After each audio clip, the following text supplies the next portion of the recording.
Le Saint-Esprit est avec le Père et le Fils, un seul Dieu, un seul Seigneur, une seule puissance.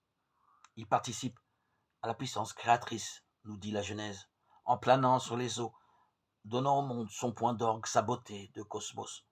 C'est par sa puissance très forte et infiniment délicate à la fois que s'opère l'incarnation. L'Esprit Saint viendra sur vous, dit l'archange à Marie, et la force du Très-Haut vous couvrira de son ombre. Luc 1, 35. Ainsi, après sa démonstration de foi, la Vierge Marie devient également temple du Saint-Esprit par son oui à l'archange. L'esprit de force repose sur le Christ lors de son baptême dans le Jourdain, mais aussi après, où le Christ se montre d'une force exceptionnelle. Il se définit lui-même comme le plus fort en face du fort, qu'est le démon, le diable.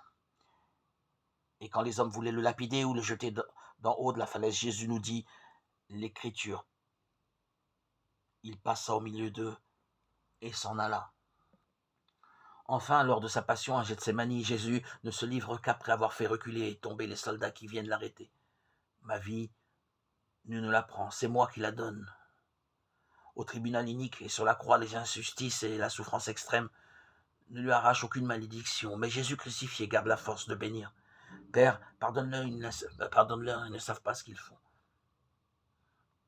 Marie a également la force de se tenir debout au pied de la croix. Elle non plus ne maudit pas, mais elle souffre.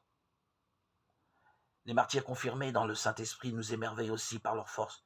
Pourtant, ne croyons pas que cette force leur soit naturelle. C'est le Christ qui, selon le mot de l'apôtre Paul, achève en eux ce qui manque à sa passion et leur envoie la force de son Esprit Saint.